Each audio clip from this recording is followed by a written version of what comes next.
My name is Paige Tanner. I'm 34, and I found out what my family really thought of me from a hospital bed.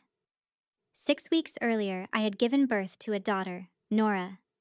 Then a truck ran a red light on Colfax while I was driving home from a late shift, and I woke up with 3 broken ribs, a punctured lung, and a cast on my right arm. My husband Daniel was in Seattle, 6 hours from getting home. Someone had to care for my newborn that night, and my mother lived 20 minutes from the hospital. She said no. She told Daniel one sentence, and that sentence is the reason you're here. Your sister never has these emergencies. My sister was on a Caribbean cruise. My mother was sitting at a casino. What I did from that bed in the next 3 minutes ended 9 years and $486,000, and that isn't even the part that broke them. The part that broke them walked through the door 3 hours later, an old man carrying a worn folder, and he said something none of them ever expected to hear out loud. Welcome back to Hidden Family Revenge, the channel where quiet people finally close the account. If someone in your life has ever treated your steadiness as a blank check, this story is for you. Drop a comment and tell me who actually showed up when you fell, and be sure to subscribe. I want to tell you about the phone call because that's where it starts.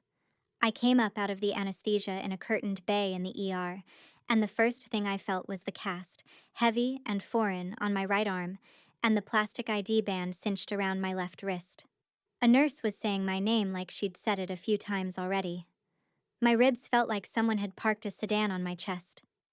Daniel was on speaker on the pillow beside my head, and his voice was doing that flat, careful thing it does when he's scared and trying not to sound scared. Paige, the sitter can't stay past 11. I called your mom. I knew before he said it. She won't come. There was a pause, and behind his words I could hear it. Faint and unmistakable. The electronic chime and chatter of a slot floor. The little fanfare a machine plays when it pays out. My mother was at Black Hawk with her girlfriends. She'd told Daniel she couldn't drive over because she had to catsit while my sister Megan was on a cruise. A cat. My 6-week-old daughter needed somebody for the night, and the answer was a cat. I didn't cry. I want you to understand that part, because everyone expects the woman in the hospital bed to fall apart, and I didn't. I looked at the band on my wrist. Then I reached over with my left hand and pulled my phone off the tray table. I had a great deal to take care of, and I was very good at taking care of things. That was always the problem. You should know who I was before that night, because it explains why my family treated me the way a faucet treats a glass. I grew up in a rented duplex in Aurora, where the heat worked when it felt like it. I paid for community college by working the closing shift at a grocery store, transferred on scholarship, and clawed my way into a finance program nobody in my family understood. By 30, I was a senior financial analyst at a Fortune 500 company downtown, the person they put in the room when the numbers had to be right. I read spreadsheets for a living. Numbers don't have favorites, and they don't lie to your face, which is more than I could say for some people. Daniel and I married at 26 and decided to wait on kids, partly because we wanted to, and partly because there was always something the family needed first. We lived below our means in a quiet way that nobody noticed. 2 incomes, 1 used car, no debt. That's the only reason what I'm about to tell you was even possible.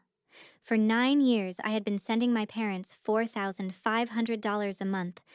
I never said the number out loud. Not to my husband, not to my sister, not to a soul. I told myself it was for my father's heart condition and the mortgage.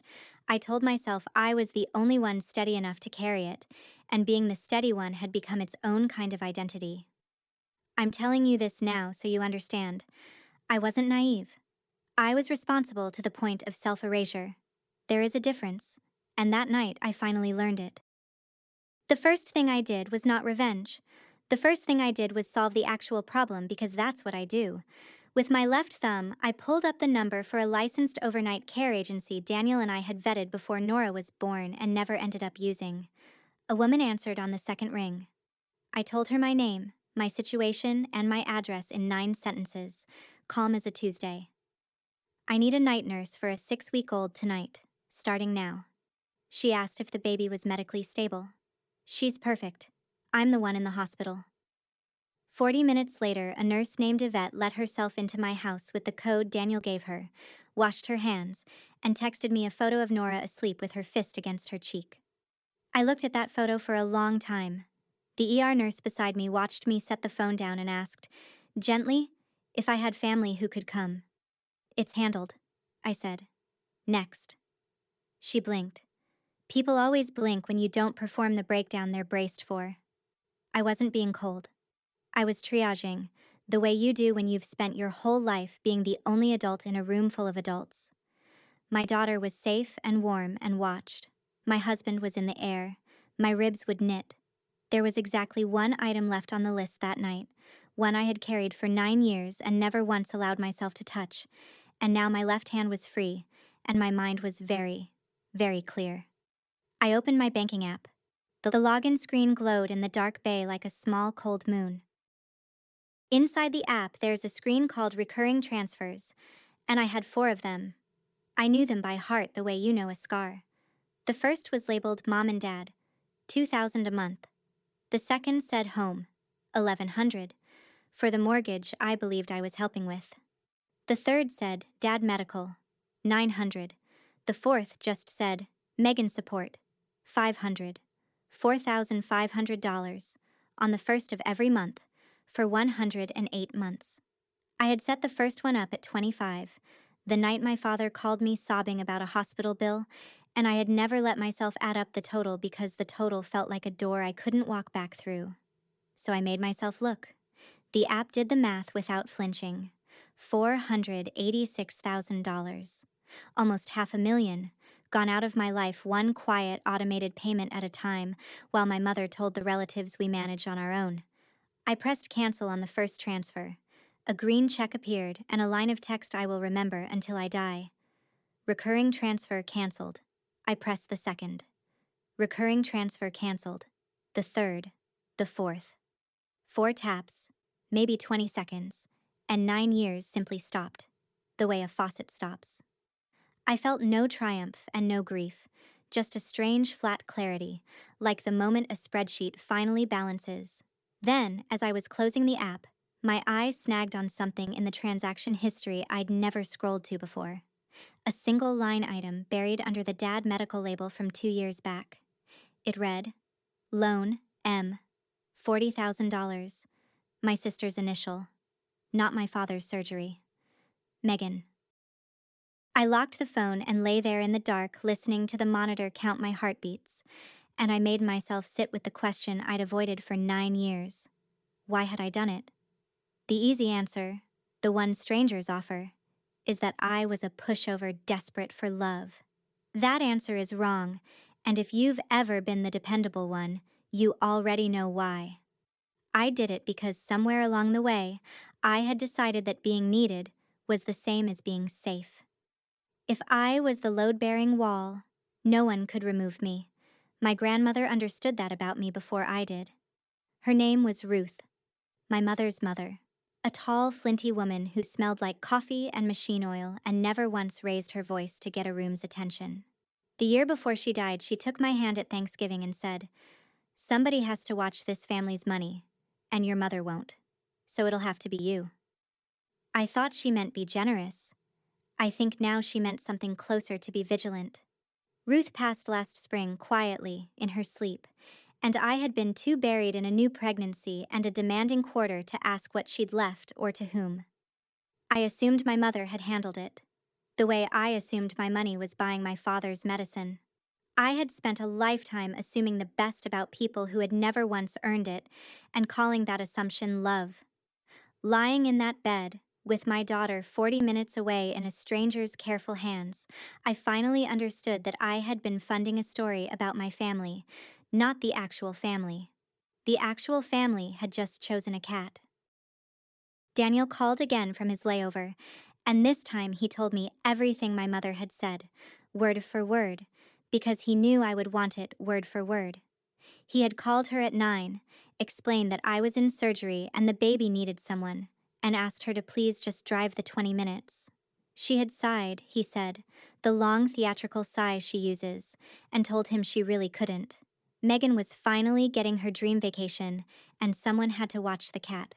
And besides, Paige always lands on her feet. Then she'd said the line, "Your sister never has these emergencies." As if the truck that hit me had checked my family rank first. As if my daughter's first night without her mother could wait until a cruise was over. Daniel's voice cracked, telling me, and I told him to breathe, that Nora was fine, that I was fine, that he should get on his plane. After we hung up, I opened Instagram, which I almost never do, and there was Megan's story at the top. A glistening reel of a turquoise pool deck and a coconut drink, and a caption that said, "Living my best life, finally." My sister, 29, an aspiring influencer with 11,000 followers and a $500 monthly allowance she thought came from the universe. I didn't comment. I didn't scream into the dark. Instead, I opened my messages and typed 3 words to a contact I almost never used, a contact saved simply as Grandpa H. I wrote, "We should talk." The 3 dots appeared almost immediately, like he'd been waiting 9 years for that exact text. And maybe he had. I expected Grandpa Harold to write back. Instead, my phone lit up with a FaceTime from the middle of the Caribbean Sea, and it was Megan. I answered with my left hand and my face half in shadow, and she didn't notice the hospital ceiling behind me, didn't notice the cast, didn't ask why I was lying down at midnight. "Paige, finally," she said, holding the phone too close so I got a tour of her sunburned nose. My card got declined at the spa. Like, humiliating. I waited. She filled the silence the way she always does. "Mom said the family account always covers me. Did you touch something?" And there it was. The whole architecture of the lie in one sentence. The family account. My sister genuinely believed the $500 a month appeared from some communal Reynolds treasury, a magic well her mother managed. She had no idea it came from me, because my mother had spent 9 years making sure she didn't. I asked her evenly if she knew I'd been in an accident. "Wait, what? Are you being dramatic right now?" Behind her, a steel drum band started playing. "Can you just fix the card? We dock in Cozumel tomorrow and I have a shoot." A shoot. I told her I'd look into it, which was true, and that I had to go, which was also true. I hung up before she could answer and lay in the dark with the steel drums still ringing in my ears. My sister wasn't cruel. Not exactly. She was something almost worse. She was a person who had never once been asked to imagine that the well had a bottom, because no one had ever let her see who was carrying the bucket. The next morning, they moved me to a regular room, and that's when the family group text started buzzing on the tray table. I was on a chain called Reynolds Family with a dozen relatives in it, mostly silent, mostly aunts. I rarely opened it, but the screen kept flashing, and against my better judgment, I tapped in. My mother had been busy. She had posted an hour earlier a long message that began, "I'm heartbroken to say Paige is being dramatic again and has cut her struggling parents off out of spite." She wrote that my father's health was fragile, that they had given me everything, that she didn't know how she'd cover his medicine now. She added, for the audience, "We've always managed on our own, but this is cruel." There it was again. The same screen glowing with the same lie, except this time it wasn't my bank app. It was a stage. "We manage on our own." The woman had said that sentence to relatives for 9 years while cashing my transfers on the first of every month. My Aunt Carol had already replied with 3 broken heart emojis and the words, "Shame on her, kicking a sick man when he's down." A cousin sent a praying hands. Nobody in that chat knew the truth, because the truth had never been allowed in the room. I held the phone and felt the old reflex rise, the urge to explain myself, to soften it, to manage everyone's feelings the way I'd managed everything else. I set the phone face down instead. Explaining was the old me. The new me, the one the truck had apparently installed, wanted something colder and more precise. The new me wanted the numbers in the room, and I knew exactly where to find them. Daniel walked into my hospital room at 11 the next morning, unshaven, gray with exhaustion, carrying Nora in her car seat and a diaper bag over one shoulder. He'd flown straight to the house, relieved Yvette, and driven the baby to me. He set the car seat on the bed and just looked at me, at the cast and the bruising along my jaw, and his eyes filled. I told him not to, because if he started, I would, and I had work to do. He lifted Nora out and laid her on my chest, mindful of the ribs, and for a minute the three of us just breathed together, which is the only part of that week I'd live again. Then my phone rang, and it was my father. Roy Reynolds, 64, the man whose heart I'd been funding for 9 years. His voice was thin and shaking. "Paigey," he said, using the name he hadn't used since I was small. "I didn't know it got this bad. The money, the accident. I didn't know." For one suspended second, I believed he might do it. Might finally stand up in his own house. "I never wanted you carrying all of it," he said, and I heard him take a breath like a man about to step off a ledge. Then, behind him, I heard my mother's voice, sharp and low, asking who he was talking to. The line went muffled, a hand over the speaker. When he came back, his voice had changed, flattened, retreated. "I should go. Feel better." And he hung up. That was my father, in one phone call. A good man who had spent 40 years learning that the safest thing to do in that house was nothing at all. That afternoon, Daniel brought me my laptop, propped it on the rolling table, and I did the one thing in the world that has never failed to steady my hands. I built a spreadsheet. With my left hand and a lot of patience, I logged into my bank, exported 9 years of statements, and dropped them into a pivot table. This is what I do for a company worth billions. I can certainly do it for my own life. I sorted the $486,000 by where it actually landed, and the picture that assembled itself, cell by cell, was not the picture my mother had painted for the relatives. The mortgage payments I thought I was covering had been made 10 times in 9 years, not 108. My father's documented medical expenses, the real ones, the cardiologist and the prescriptions, came to about $65,000 across the whole period. So where had the other $421,000 gone? I filtered by withdrawal location and date, and a cluster lit up like a rash. Cash withdrawals, hundreds of them, almost all within a 2-mile radius of one zip code. I pulled up a map. The zip code was Black Hawk. My mother hadn't been visiting a casino that one unlucky night she skipped her granddaughter. My mother had been visiting that casino for the better part of a decade, on my dime, while telling a dozen relatives she managed on her own.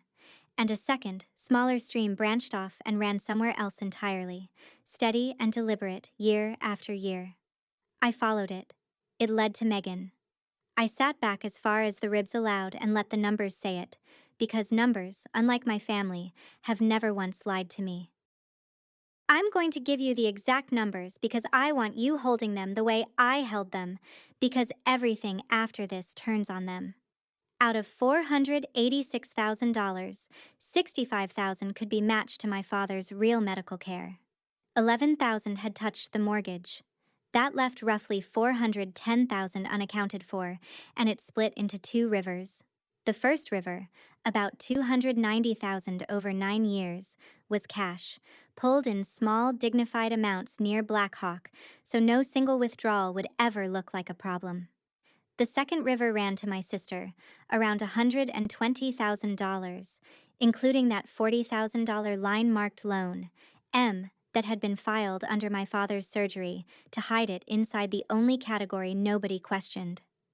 A loan she'd never been asked to repay, for a sum that, it turned out, had funded a year of brand building, a leased SUV, and a photographer in Tulum. I printed the summary to a single page on the unit's bedside printer. One clean sheet, the whole 9 years in 12 rows. Then Daniel showed me one more thing. He'd been scrolling the relatives' chat and screenshotted a message my mother had sent Aunt Carol months ago, before any of this, where she bragged, "We covered Megan's brand shoot ourselves. That's what good parents do. We covered it ourselves." I looked at that screenshot, and I looked at my one printed page, and something in me went very quiet and very level. I wasn't going to send an angry text. I wasn't going to explain or defend. I was going to let the paper into the room, in front of the same audience my mother had spent 9 years performing for, and then I was going to walk out and never fund the show again. "It's handled," I said to Daniel, and for the first time the words felt less like triage and more like a verdict. I want to stop here for 1 second, because if you've made it this far, you might be the person I'm about to describe. I spent 9 years believing I was paying for my father's heart, and I was actually paying for a slot machine and a brand shoot. If you've ever wired money on faith, pull one statement tonight, just one, and read it like it isn't yours.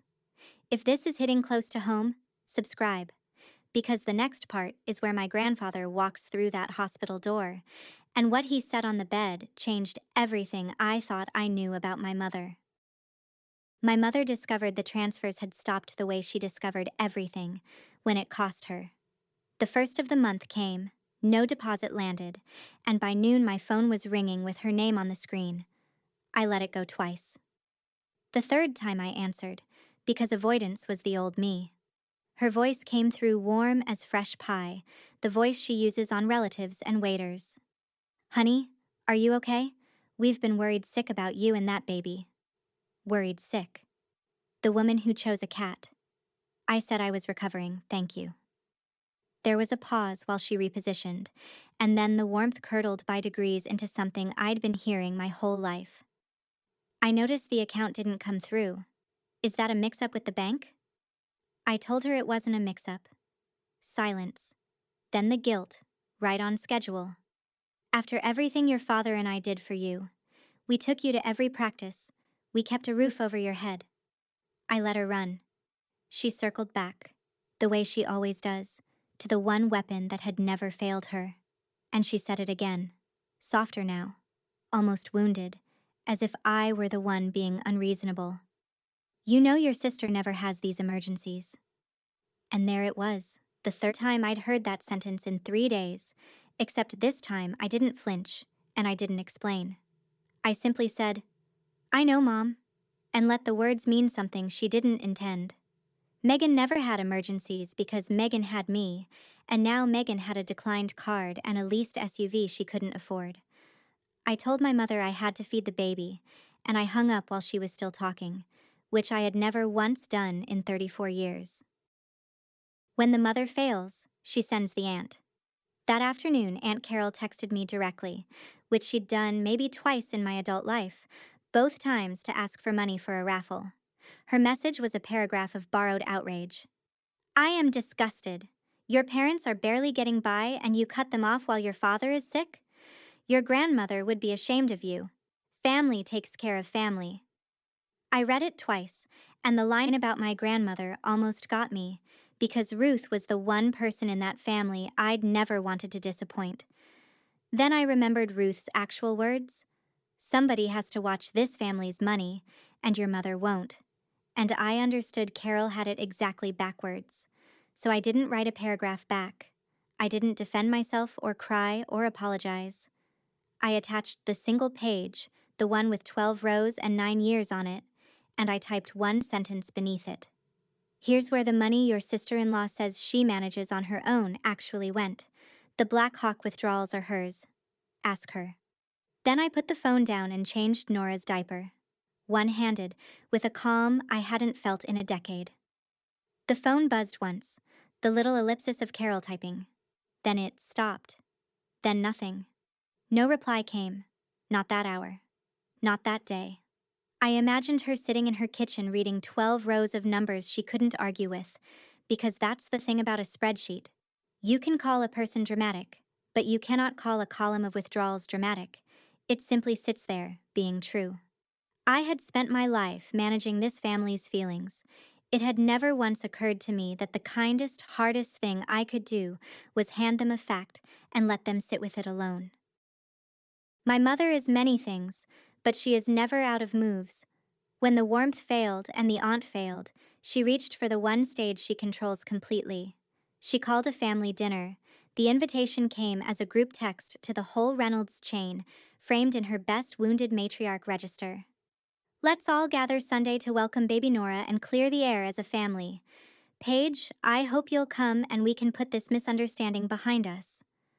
A misunderstanding. 5 days after she chose a cat over my newborn, it was a misunderstanding. Daniel read it over my shoulder and said, Lo, you don't have to go. We can stay home with Nora and let them sit in it. And he was right. I didn't have to go. But I knew what Sunday was actually for. It wasn't to welcome my daughter. It was to get me in a room full of relatives and pressure me into turning the money back on, to perform reconciliation until I caved the way I always caved. She wanted an audience for my surrender. So I decided to give her the audience, just not the surrender. I texted back 2 words, "Will come," and felt the trap close around the trapper. Then I made one more call to Grandpa H, and we talked for 40 minutes, and at the end of it he asked me a single question in his dry gravel voice. "You want it quiet, or you want it true?" I looked at Nora asleep in the crook of my good arm, at the little life I'd nearly missed, funding a lie. "True," I said. "Then I'll bring the folder," he said. I didn't ask what was in it. Some part of me already knew it would be the thing that ended this for good. I have to back up a few hours, to the part the title promised you, because it happened before the dinner, and it's the hinge. The whole story swings on.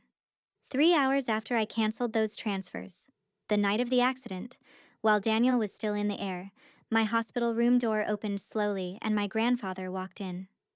Harold, 78, my mother's father, in a pressed flannel shirt buttoned to the throat, moving carefully with a cane he clearly resented. I hadn't told him which hospital. He'd called the only 2 in the area until he found me. Under his free arm he carried a thick manila folder, soft and furred at the corners from age, bound with 2 crossed rubber bands gone brittle and pale. He set it on the foot of my bed like a man setting down something heavy he'd carried a long way, and he looked at me, at the cast and the bruises, and his jaw worked. "Your mother said you'd had a fender bender," he said.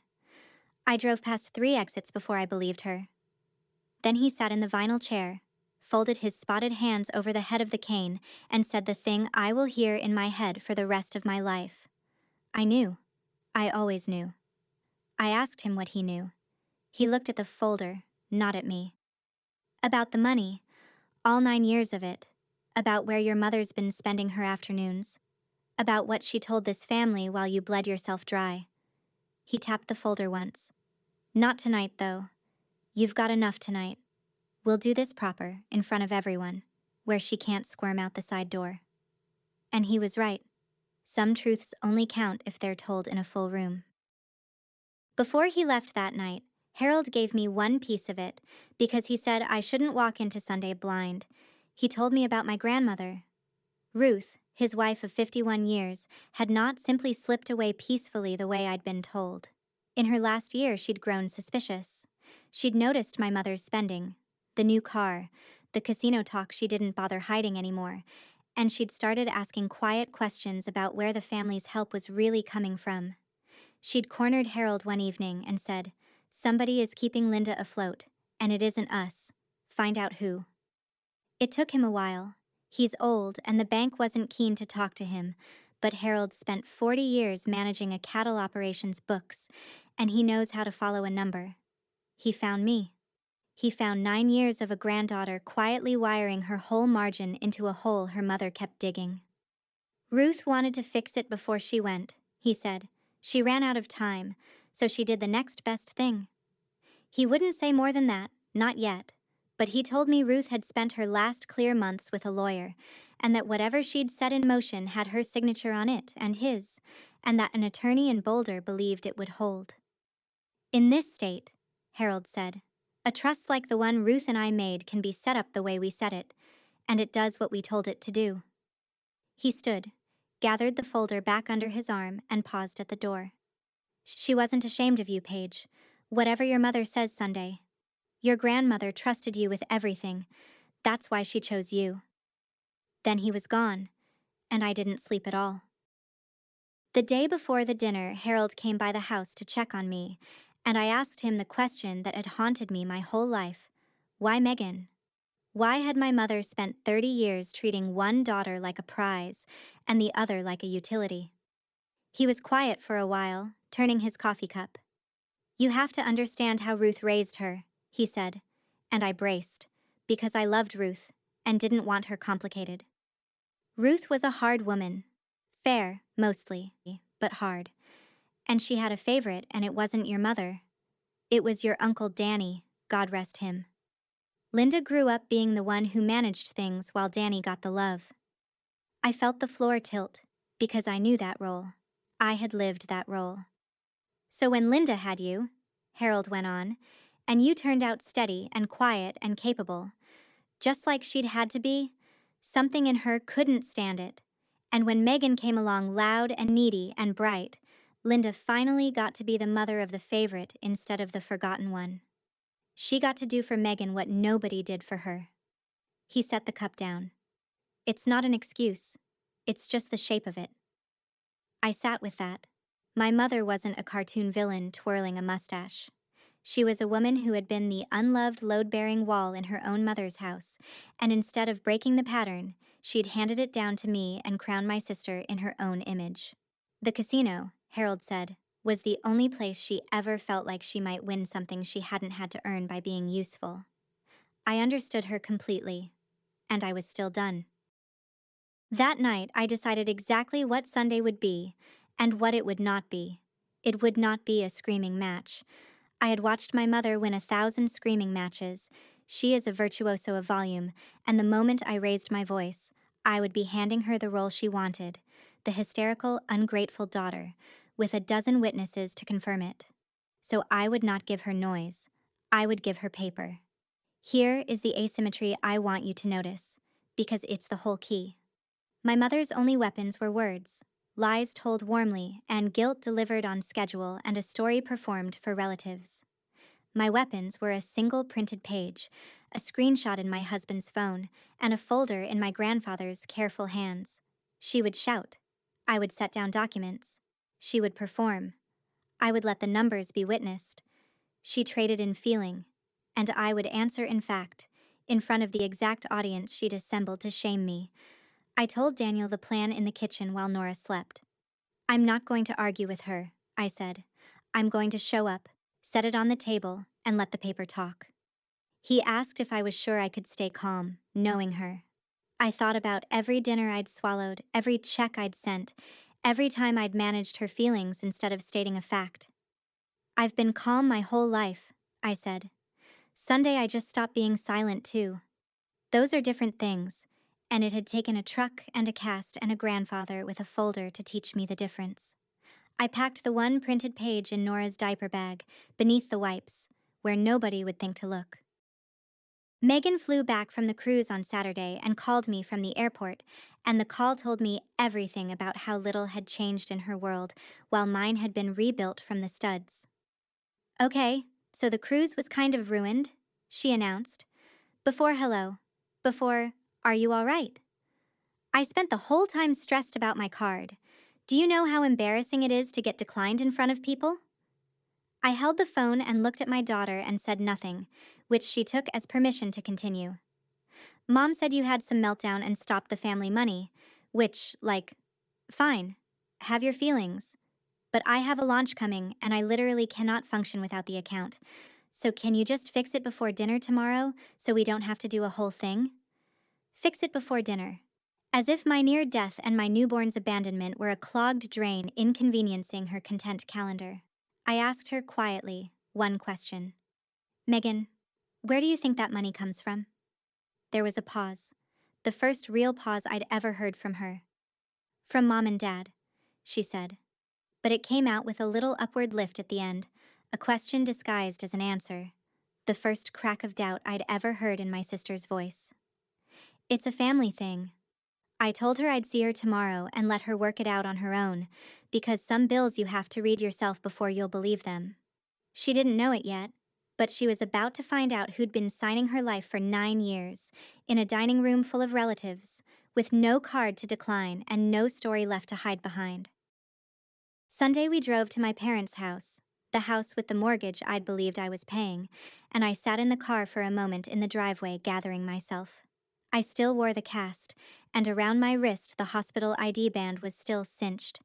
5 days old now, gone soft and gray. I'd kept it on purpose. I peeled it off in the car, finally, and tucked it into my coat pocket, because I wanted it on me, a small hard piece of proof of exactly where I'd been the night my mother chose a cat. Daniel carried Nora's car seat in his right hand, and from the curb behind us came the slow, careful tap of a cane, and there was Harold, in his Sunday flannel, the worn manila folder pinned under his arm with its brittle crossed rubber bands. He'd insisted on coming separately so my mother wouldn't see us arrive together and brace. "You ready?" he asked me on the porch. Through the front window I could see them all assembled. Aunt Carol and two of my cousins. My father in his chair. My mother moving among them, topping off coffee and playing wounded hostess, queen of a kingdom I had financed without ever being crowned in it. Megan sat on the arm of the couch scrolling her phone, sunburned, oblivious. "I'm ready," I said, and I meant it in a way I never had before. Harold pushed the door open with the head of his cane, and we walked in out of the cold. The three generations my mother least wanted in one room, carrying a baby, a cast, an ID band, and a folder. The conversation stopped. My mother turned with the coffee pot in her hand and her welcome smile already in place, and the evening began. My mother is, I will give her this, a gifted performer. And she opened strong. She set down the coffee, pressed a hand to her chest, and crossed the room toward Nora with her eyes already glistening for the audience. "Oh, there's my grandbaby," she cooed, reaching, and Daniel angled the car seat away, gentle but immovable, and the reach turned into a flutter and then into the first act. She turned to the relatives, not to me.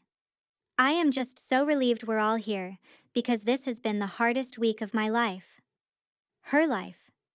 The week I spent in a hospital bed had been the hardest week of her life.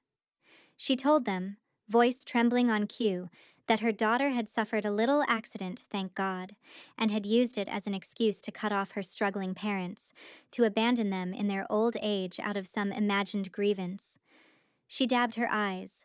Aunt Carol nodded along, though I noticed Carol wouldn't quite look at me, and I knew my 12 rows were sitting somewhere in the back of her mind. My father stared at his hands. Megan looked up from her phone, confused, sensing the script had a part for her she hadn't rehearsed. And then my mother delivered her closer. The line she'd used to win every room for 30 years, turning at last to face me with wet, wounded eyes and a voice pitched perfectly for the cheap seats. "I don't understand where this cruelty comes from. Your sister never has these emergencies." The fourth time. In that warm, crowded room, with everyone watching, she handed me the exact sentence she'd used to leave my newborn alone, and she had no idea she'd just loaded the gun and passed it to me grip first. The room waited for me to cry or shout or crumble. I did none of those things. I reached into the diaper bag under the wipes and took out one folded sheet of paper. I did not stand up and make a speech. I unfolded the single page, smoothed it flat against my thigh with my one good hand, and set it on the dining table in the middle of the room, where the light from the fixture fell on it. Then I said, in the same level voice I use to present a quarterly forecast, "You're right, Mom. Megan never has these emergencies. I'd like to show everyone why." I slid the page to the center. "This is every dollar I sent this family for the last 9 years, 486,000 of them." The room went very still. Carol leaned in despite herself. "The top rows are real. 65,000 for Dad's heart, his cardiologist, his prescriptions, 11,000 toward this mortgage." I let that sit one beat. "The rest is the part Mom tells you all she manages on her own." I touched the page lightly, not for drama, just to guide their eyes. 290,000 in cash, withdrawn over 9 years, almost all of it within 2 miles of the casino in Black Hawk. A small sound went around the room, an intake of breath, the sound of a story cracking. "And 120,000 to Megan, including 40,000 once filed under Dad's surgery, so nobody would ask about it." My sister's head came up slowly. "That's where your card money comes from, Meg," I said gently, because none of this was her fault first. It came from me. It always came from me. My mother's performance had nowhere to go.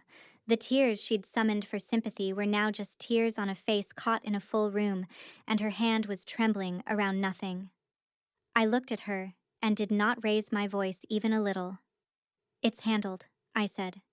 3 days of grief and 9 years of silence had compressed into 2 words, and they landed in that room like a gavel.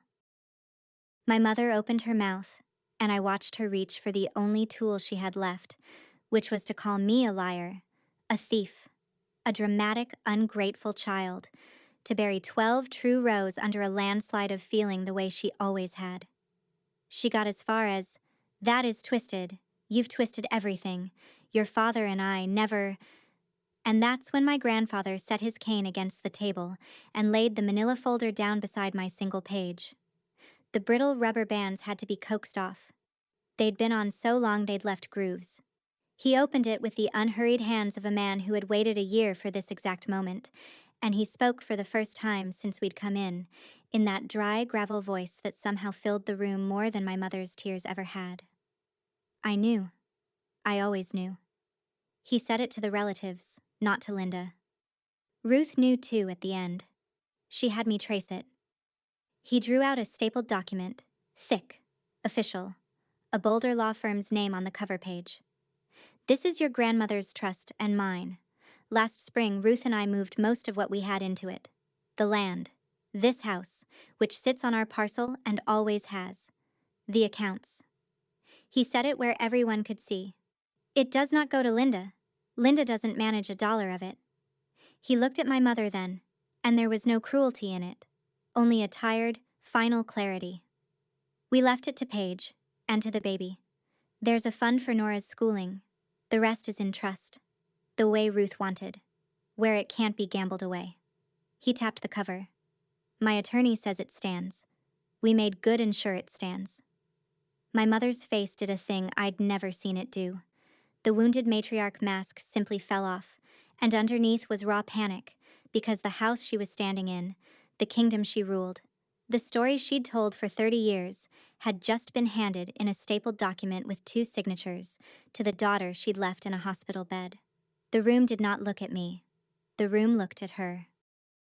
What happened next is the part people always hope will be an apology, and it never is, and I want you braced for that the way I wish I had been. My mother did not say she was sorry. She cycled through everything else first.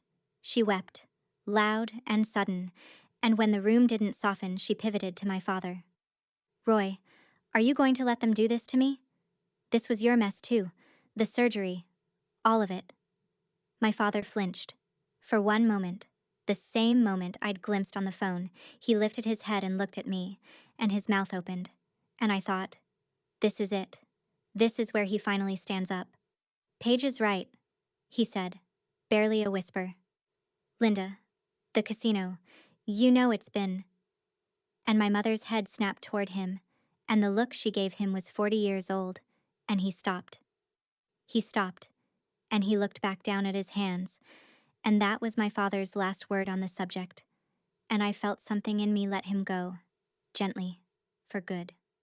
My mother, abandoned even by her usual silence, turned to rage. "You'll regret this," she hissed at me, the tears already drying because they'd never been real. "I'll fight that trust. I'll get a lawyer. You can't just take a person's home." Harold answered before I could, mild as milk. "It was never your home, Linda. It was your mother's.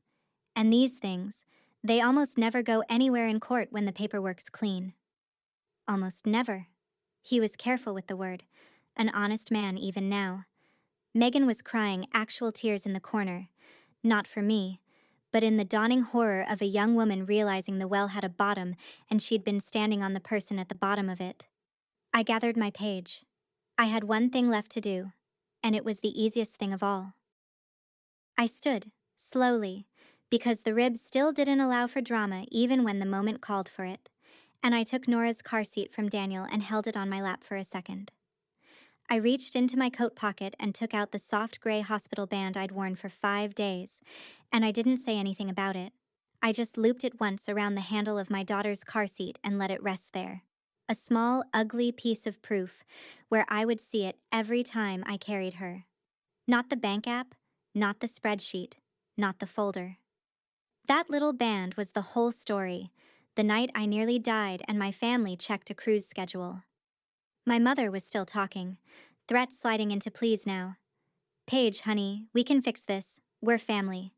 But her voice had stopped being able to reach me, the way a song stops when you finally leave the room it's playing in. I turned to Aunt Carol, who'd gone pale and quiet, and I said, without heat, "Thank you for reading the numbers, Carol. I know you'll tell everyone the truth." It wasn't a threat. It was a fact. And she knew it. And she nodded. Then I looked at my father one last time, and he met my eyes. And I gave him a small nod that meant I understood, and it was all right. And I was still leaving. Daniel took the diaper bag. Harold gathered his folder and his cane. And the 3 generations my mother least wanted under one roof walked back out into the cold October evening, and I pulled the door shut behind us with my good hand, softly, because slamming it would have meant I still wanted something from the people on the other side.